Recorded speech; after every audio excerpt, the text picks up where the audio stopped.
There are books you can find in any library, and then there are books that vanished, not because they were lost, but because they were removed. Erased. Hidden away. Imagine this, a gospel that might have changed the very course of Christianity, a text so disruptive, so radical, that powerful men deemed it too dangerous for the world to see. What truth could such a book contain?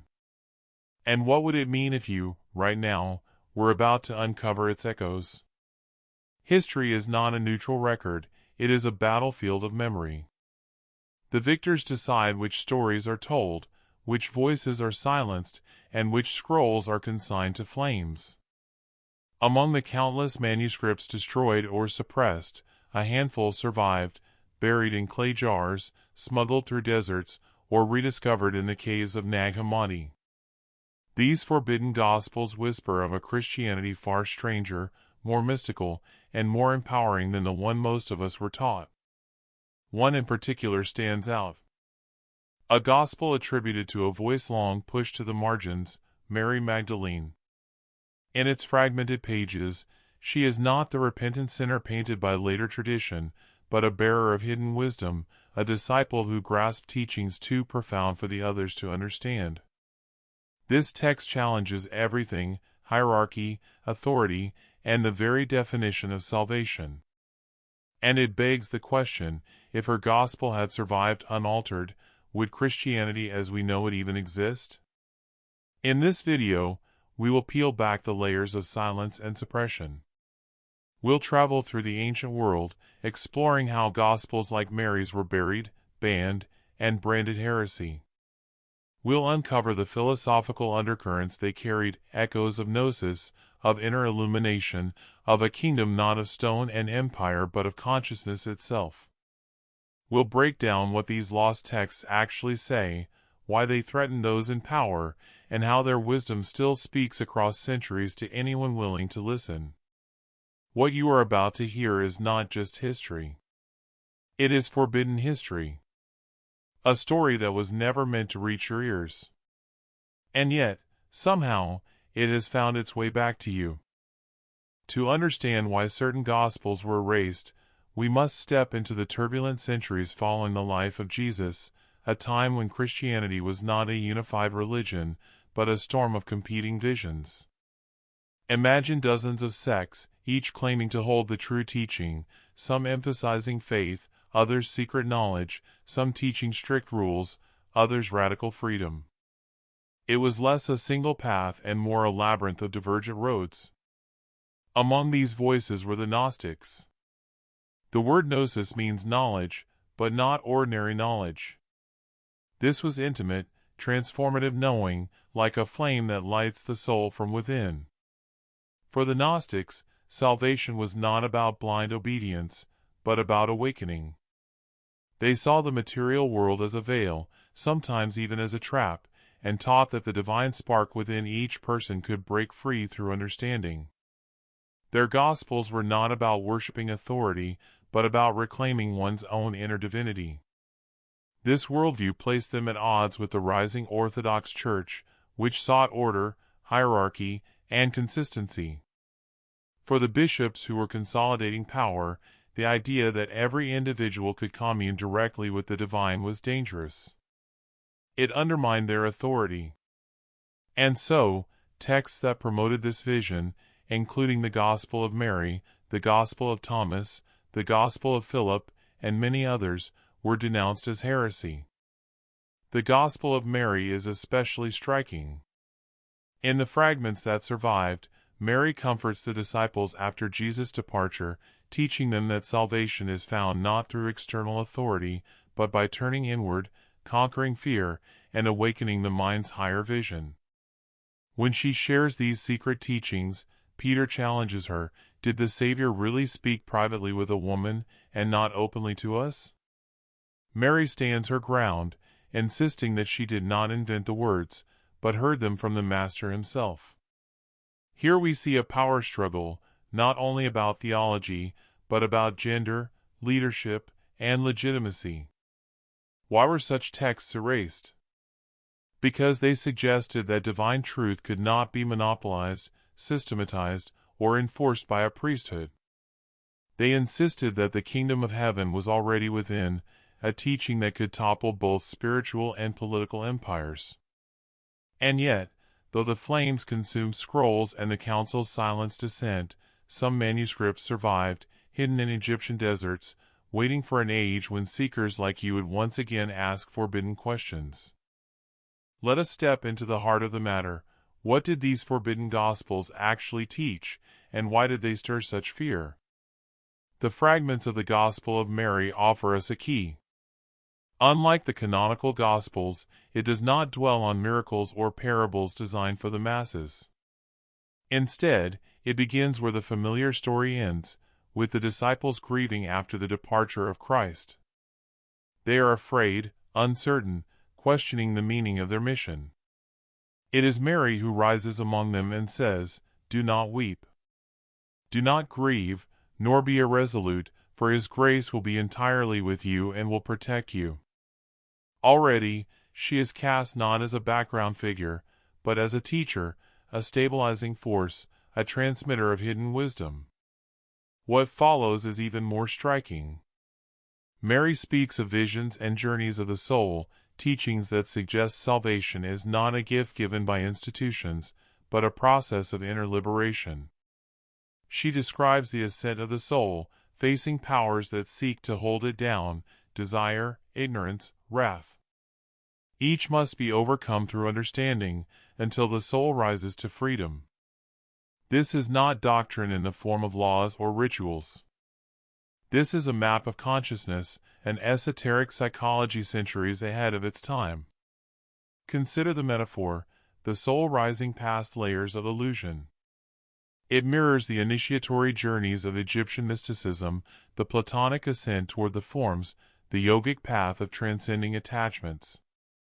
In every tradition, there is a thread, the recognition that freedom comes not by clinging to the world, but by awakening beyond it. Mary's Gospel places this radical teaching in the mouth of Christ Himself. But here lies the controversy. If the soul's liberation comes through gnosis, inner knowledge, then salvation cannot be controlled, sold, or withheld by priests or emperors. If a woman could speak with the authority of a teacher, then the rigid hierarchies of gender collapse. If truth is inward, then external structures lose their monopoly. The Gospel of Mary, in a handful of papyrus pages, undermine the entire scaffolding of institutional religion. This explains the anger of Peter and the doubt of the other disciples in the text. Their protest is not just disbelief, it is the clash between two worlds, one seeking authority through outer control, the other pointing to inner awakening. The forbidden Gospels, taken together, whisper of a Christianity that might have been. A path not of obedience, but of illumination. Not of submission, but of direct experience. They dared to ask, what if heaven is not a place beyond death, but a state of consciousness accessible here and now? The first half revealed the essence, salvation as inner awakening, Mary as a teacher, and the hierarchy of authority challenged by gnosis. Now we delve deeper into the subtleties and paradoxes that made these Gospels dangerous and profound. One striking aspect is the radical equality suggested by these texts. In the Gospel of Mary, we see Peter, traditionally the rock of the Church, questioning her authority. Yet Mary remains steadfast, asserting that true insight comes from understanding, not rank.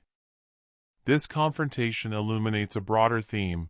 Wisdom is not granted by position, ceremony, or lineage, it is earned within. In a world dominated by rigid hierarchies, this was revolutionary. The Gospels also challenge the duality of life and death.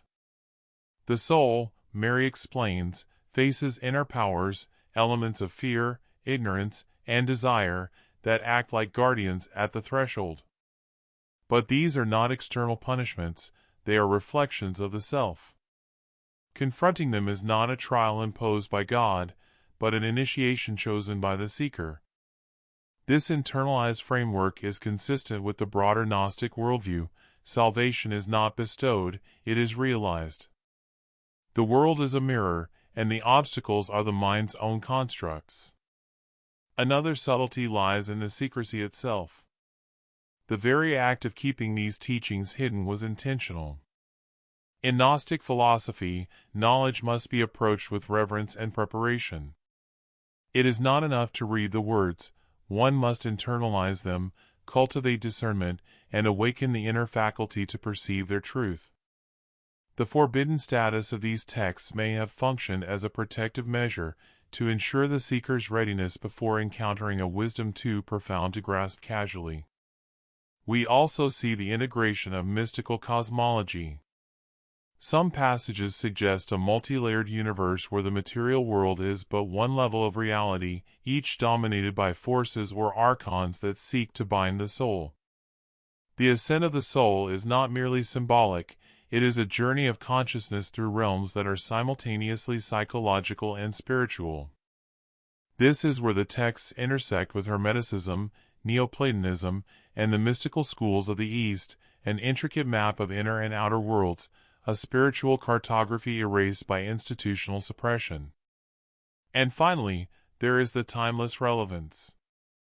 Though centuries have passed, the forbidden gospel continues to speak. It reminds us that authority should never replace insight, that liberation is internal, and that sacred knowledge is less about belief than about awakening. It warns that truths too radical for the powerful will always be hidden, but also that they endure for those willing to seek them with courage. In the next section, Practical Application, we will explore how these ancient, forbidden teachings can guide your own inner work, meditation, discernment, and exercises to awaken your own gnosis in the modern world. The wisdom encoded in the forbidden Gospels was never meant to remain theoretical. Its purpose is active, to awaken insight, transform perception, and guide the seeker into direct experience of truth. While centuries of suppression aim to bury these teachings, their essence can still be applied today in ways that cultivate inner freedom, discernment, and spiritual clarity. 1. Cultivate inner silence. The first step is turning inward. Meditation, contemplative prayer, or quiet reflection creates the space for gnosis to arise. Set aside daily time in stillness. Imagine yourself standing at the center of your being, observing your thoughts, fears, and desires without judgment. This mirrors the journey of the soul described in Mary's Gospel, confronting the inner powers without being overwhelmed. 2. Embrace personal authority. The forbidden Gospels insist that true insight is internal. Practice making spiritual decisions based on your own discernment, rather than defaulting to external authority. Keep a journal of intuitive insights or sudden realizations. Reflect on choices, ethical dilemmas, and emotional responses. This nurtures the faculty the Gnostics called nous, the mind as a channel of divine wisdom. 3. Dream work and visualization. Many of these texts use visionary language. To connect with their spirit, record and explore your dreams. Practice lucid dreaming techniques. Visualize your inner ascent, encountering symbolic obstacles or guides. Treat these exercises as a personal enactment of the soul's journey described in the Gospels, facing illusions, gaining clarity, and awakening hidden faculties. 4. Study symbolism with intent. Symbols in the forbidden texts, from serpents to light, from spirals to hidden dialogues, are not mere decoration. They encode spiritual principles. Choose a symbol and meditate on it daily. Observe how it resonates in your own life. Symbols act as bridges between conscious understanding and deeper gnosis, unlocking insight that words alone cannot convey. 5. Practice discernment. One of the greatest gifts of these Gospels is the teaching that not every voice, vision, or insight is trustworthy. Test ideas through reflection, observe the fruits of beliefs in your behavior, and cultivate patience. Just as the disciples struggled to understand Mary's teachings, you must navigate your own inner wisdom carefully. 6. Engage in ethical alignment. The texts intertwine insight with moral awareness. Practices that cultivate compassion, integrity, and self-responsibility amplify your capacity to perceive truth. Think of it as preparing the vessel. Clarity of mind and heart allows gnosis to emerge fully, rather than being distorted by ego or fear. 7. Gradual integration. Avoid rushing toward dramatic revelations. Like initiates of old, progress slowly, integrating each insight into daily life. Gnosis is not only for mystical experiences, it reshapes how you perceive, act, and relate to the world. The Forbidden Gospel teaches that awakening is a gradual unfolding, like a lotus opening in the morning light. 8. Seek community wisely. While much of Gnosis is personal, dialogue with like-minded seekers can be valuable.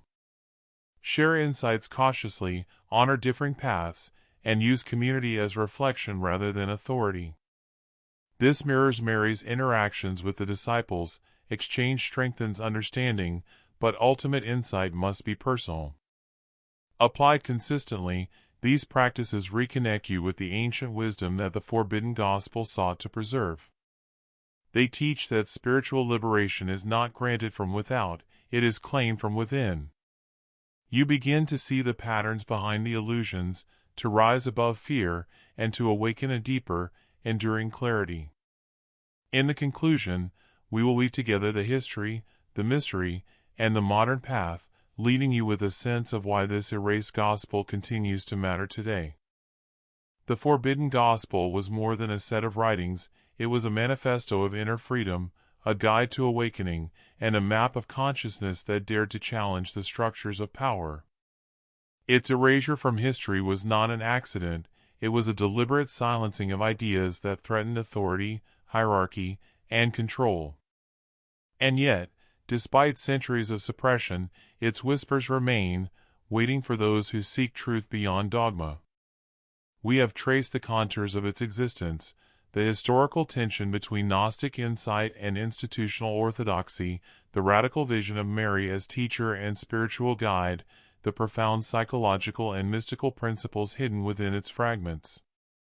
We have seen that this gospel's teachings were never intended as doctrine for blind adherents, but as practical instructions for awakening the mind, the soul, and the inner life. Its relevance today is undeniable. The same principles that challenged the disciples, turning inward for insight, confronting illusions, cultivating discernment, and embracing personal authority, can guide modern seekers toward clarity, empowerment, and spiritual freedom. The Forbidden Gospel reminds us that true knowledge is not something imposed, it is something realized within. And so the question arises for you, will you remain within the safe, prescribed boundaries of inherited belief, or will you dare to follow the path of Gnosis, to explore the wisdom deliberately hidden, and to awaken the capacities of your own mind and soul? The erased gospel may have been silenced on the world stage, but its message endures in the hearts of those willing to listen. The story of this gospel is not just a tale of the past. It is an invitation to question, to seek, to awaken. The forbidden truth still waits, and the journey to uncover it begins with a single step, inward, silent, and fearless. The hidden light of wisdom has always been inside you.